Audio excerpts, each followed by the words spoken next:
Okay, so today we are going to be making some colloidal silver using the original silver generator kit that I bought offline a couple years ago. This is going to be the fourth run that I've ever done. The silver solution usually lasts 6 months, a little longer really, so I'm about out. We're going to run another batch today. It takes about 90 minutes, but the prep work is a big part of it. Just making sure that everything is clean. I'll go ahead and take an isopropyl alcohol solution. I cut all the fans off, all the heaters off in the house to make sure that the airflow is really low, and then I will use isopropyl alcohol, try to decontaminate all surfaces. I'll even spray some in the air, try to trap any dust particles down. We try to keep as little airborne particles while we're doing this as possible. Now, we use distilled water, and you have to make sure that you're using the correct type of water. Anything with higher than 1 parts per million really isn't what we're going to want to use. You want 0 parts per million, which is extremely important. So I found some water called CPAP, which is for CPAP machines, and they've actually done reverse osmosis, micron filtration, ultraviolet light, and on top of the distilling process. So this should really be good. We'll test it out with a TDS, total dissolved solids meter, beforehand, so that we can get a good base for the parts per million that we're starting with. 0 is what we're going to shoot for. By the time the process is done, we're hoping to have somewhere in the 15 to 20 parts per million of colloidal silver. I'm going to go over a quick history of monatomic elements, colloidal silver, colloidal metals, and how I believe they tie into our ancient history and ancient technology. Things like the pyramids, the Ark of the Covenant, were charged using alchemy and monatomic elements, metals, platinum group metals in their colloidal form. So we can also digest and consume these platinum group metals. Things like titanium, iridium, silver, gold, platinum, copper. These will all give individual benefits, but they also have a similar property where we are using a higher conducting metal in a colloidal form in our bodies versus the iron content. So if we were to take a computer and go from a copper wiring to a fiber optic wiring system, it's going to be getting the signals a lot faster. Just like electrical charge fires our brains, all of our muscles, everything that works our bodies is based off of electricity. Same thing with our world around us. Theoretically, it's how they powered ancient civilizations. So alchemy can be used in a lot of different things, but we're really just going to be doing it for the health benefits. Now, this is my first system that I have, and I haven't used it a whole lot. So over the next year or so, I'm going to hope to get a couple of the other metals under my belt, like colloidal copper. I'll be making that one next. Colloidal gold soon after that. They all have different properties and different processes to get them to the highest concentration that we can. So copper turns out to be a beautiful blue. Ruby red colloidal gold turns into a really dark red color. Silver, colloidal silver today, we're going to try to get to an amber, to a light yellow, and that's when we know that we're getting a good portion of distilled solvents in the liquid. Then we will be using the TDS meter again to check it, to see how many parts per million we are up to. We're also going to use the Tyndall effect, which is a red laser. I have a green laser on order. The red laser is going to refract off of the metal particulates in the water. And so once we shine the laser through with just distilled water, there's not going to be any particulates in the water for the laser to reflect off of. So the Tyndall effect shows a visual of how many parts per million that we are getting. The red laser is not as effective. You can go up to the green laser and get a much higher visual concentration. The blue lasers don't really do the right reflecting, so it's really to the red and green. But we're going to go over the materials. We'll get the process started. I've cleaned everything up really well. I've got to rinse out a couple more a couple more times with distilled water just to make sure that everything is as basic as possible. And that's it. We'll get started from there. Everything pretty much cleaned. We're going to go ahead and set it all up and start the process. Then we'll cut. After about 90 minutes, we should be able to come back. I'll show you the after product, finished product. So again, here's the water. We're going to we have a little bit of distilled water in it already with the silver rods, the magnetic stirrer, and the stopper in. We're just going to give it a gentle shake. Try to not shake it up too much. That's just one last attempt trying to get any outside contaminants out. Don't pour your stirrer out. Now, key thing is to make sure you have your silver rods, your cathode and anode, symmetrical, and so that the electrical charge is firing evenly. I'll show you. So here you can see the two silver rods coming down.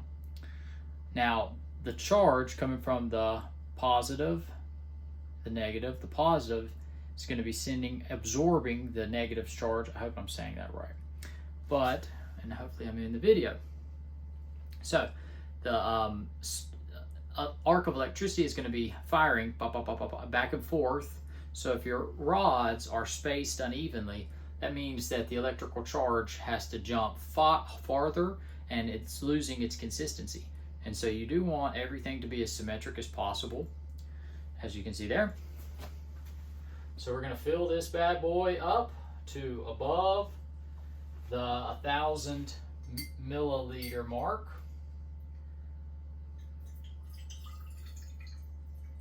Once we get it there as well, we're going to check it one last time.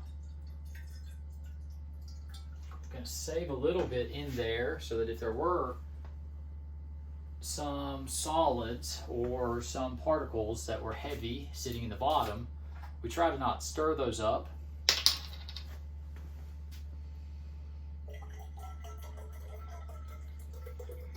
Key is to keep this as clean as possible. I'm going to put the stopper in just to see where we are. And that looks perfect. So, we've got the water level right. We've got our magnetic stirrer in. Let's check this one last time. Now again, we're going to shoot. We're shooting for 0 parts per million. If there are any signs of a contaminant, pour out. We try again. Alcohol, isopropyl alcohol, everything.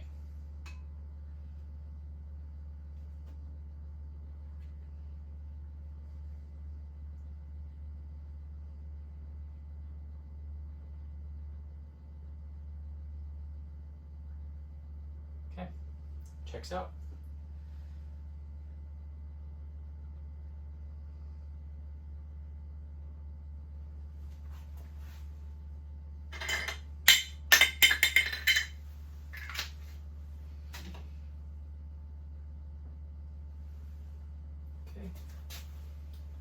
Check. So we're gonna go ahead and get our alligator clamps. And for this particular process, it doesn't matter, positive and negative, cathode, anode, because they're both silver. But you can use copper as an anode and get a different product.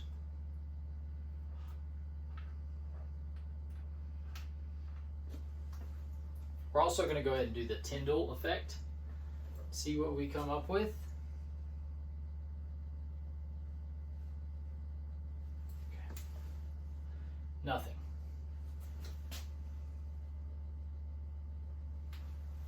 Let's try to show you this real quick. Okay, so for the Tyndall effect, you see nothing coming through the laser. After we're done, you should be able to see a faint red line through. But this is it. This is the setup. Original silver generator. You can see my magnetic stirrer there. the two silver rods, the small gap. We have the positive, negative plugged in. I'm gonna go set this phone back up and we're gonna get the process started.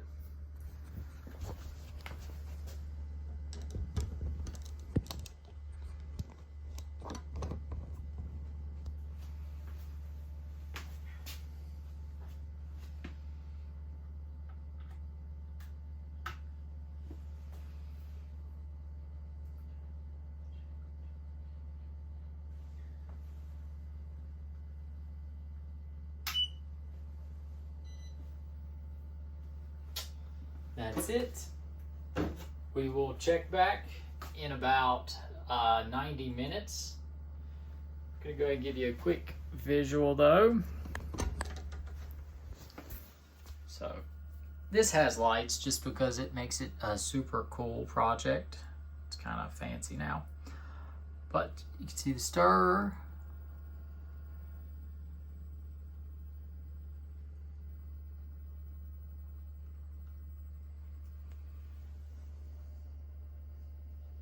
That's it. We're going to do, after this is done, we're going to do a shake video today as well with all this beautiful fruit. Got some papayas in the back, apples, mangoes, kiwis, golden mangoes, pears, pomegranates, pineapples. So that's next on the agenda while we have the little kitchen studio set up. But yeah, colloidal silver. It's been a while since I've made a batch. And excited to get some back into my regimen. So thank you guys for tuning in. Next step is going to be disconnecting everything. We're going to reduce it down from the ionic state and to the colloidal state. To do that, we're going to use a little cinnamon extract, and I have the measurement here. If you can see how small, that is, that's the amount of cinnamon extract or grapeseed oil extract that we're going to use. Put it in, pull the silver rods out now, and that vortex spinning, the magnetic stir, is going to engage still but not the electricity. So that's going to mix up the cinnamon particles. They're going to bind with the ionic silver, creating a colloidal form, and that is where we're going to be able to consume it. In the ionic state, it's better for cleaning applications and stuff like that. So I'm going to just give you a quick example though of what we've done. So here, if you can see, it's changed color quite a bit. And the silver rods, if you look up top here, you're going to see this is actually pretty silver still. And if you look down here at the bottom, they've went very dingy and gray. So we're also going to do the Tyndall effect. If you remember now, the Tyndall effect before didn't show any line inside, and even on the video in person the line is very vivid, and you can see reflections of the tiny nanoparticles of silver in the solution, but you can really see that there is now a visible laser beam going through. That means that it is reflecting off of the silver nanoparticles in the water, so that would be a successful project. So with that done, we're going to test it with the TDS meter next. I'm going to pause so that I can remove these silver rods. We'll go from there. I've got the silver rods out now, out of the solution. I just want to show you the difference. Probably not going to be the best backdrop with me, but you can see the clear distinction of where it was under the water through the electrolysis process, and you can see the pristine, beautiful, original silver that it once was. So to get it back to the silver, what we will do is take the silver or copper pad, copper scrunchie thingy, and go back over the silver, and that will remove the oxidation, I believe is the right term, and we'll bring it back to that nice pretty silver. Just cleaning up, getting a couple things done, and I'm going to show you guys just how simple this next step is. Here comes my puppy dog. You can't come in here, buddy. Hold on. So we're just going to use that little tiny scoop there. Drop that in.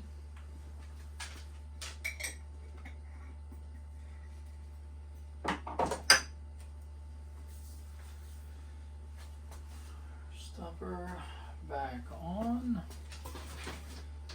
Set that off.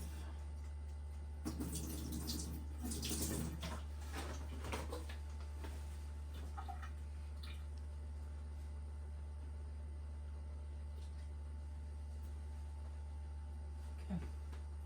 We're only going to need to do this for about 10 minutes. And once the solution is done, we'll be ready to put it into jars, and it'll be a finished product. Up to a teaspoon a day.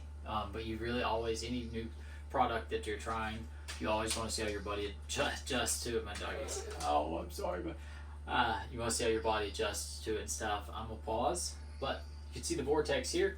How that without the silver rods holding it up, it's actually going to get quite a interesting spin. I'm going to show you this real quick, and then I'm going to have to feed my dog. Okay, you can see the magnetic stir down there. That's the cinnamon extract, and in about 10 minutes, all of those little particles will have absorbed. So I really should have tested it with the TDS meter before I put the cinnamon extract in, because now we've changed the distilled particulates in the water, in the solution. But, you know, this is still learning for myself. This is the 4th run. Pretty pleased with the product that so far. Okay, so I've got the finished product here, and I just want to show you one more example of the Tyndall effect and the difference in color. Quite a profound difference. This is distilled water here. This is 90 minutes and then 10 minutes with the reducing agent. So we're going to go with the distilled water first. And you can clearly see there's just nothing. That's what you want. Distilled water, there should be nothing in that to catch the laser's beam to reflect. So we're going to go over here to the colloidal silver. Check this out. Same distilled water, and it's just reflecting off of the glass etching differently. It's making it bounce around like that. And if you look close, I'll try to hold it steady, you can see all of the silver particles floating around in it. It's just truly amazing.